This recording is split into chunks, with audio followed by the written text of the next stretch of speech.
Dude, we're gonna start this stupid project. Right now. God. Okay, so our science teacher is making us do this stupid project. And, Dude, you know you'll be watching this, right? Oh. So, while my friend Israel here gets his dignity back, I'll be teaching you guys something about ionic bonding and covalent bonding. It's a book! So, ionic bonding. It's pretty much the force that holds cation ions and anions together. And they're pretty much formed when like two atoms transfer electrons. So for example, I'm an atom, this atom. I'm transfer my electrons to this atom. Now I'm gonna do the same thing back. Okay. Well, that's your example. Okay, covalent bonding is a chemical bond in which two atoms share a pair of valence electrons. And when two atoms share a pair of electrons, the bond is called a single bond. When it shares two pairs of electrons, it's called a double bond. And three pairs is a triple bond, on and goes on and on and on. And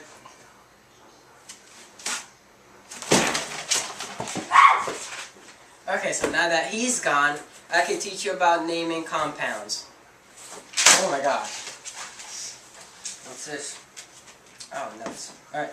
So an ionic bonding is where you have a non-metal and a metal. First of all, the first element is on the metal, and I don't know why. And the second element is a non-metal. But the non-metal has a little twist to it. It has a prefix at the end called IND. So for instance, lithium and oxygen, it turns into lithium oxide. And tin and fluorine, which turns into tin and fluoride. So for covalent bonding, there are two nonmetals, and each it stays the same. Now, the only thing that's different is the prefix. It starts at the beginning. But before we continue with the prefixes, we're going to tell you what the prefixes are.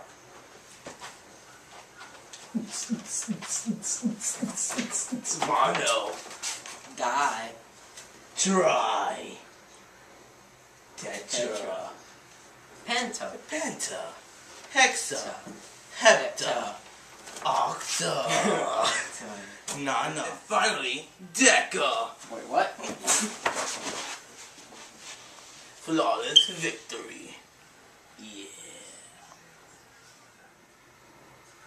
None. Alright, so now you talk about it. Alright. So for our final lesson, when Israel finally wake up from that epic punch, I had a genius. we're gonna tell you about pretty much the steps for writing formula.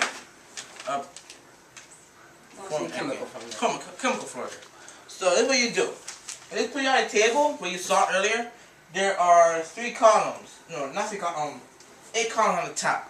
That says 1A, 2A, 3A, 4A to 8A. So it's gonna go from 1A, which is +1, +2, +3, 0, -3, -2, -1, then 0 again. So pretty much from the minus ones, they're non-metals. The plus ones, they are the metals. Racism, so metals. So, for example, Na is a metal, so it's plus, and it's on the first column, so it's +1. And S is a non-metal, and it's on N6, -6, which is -2.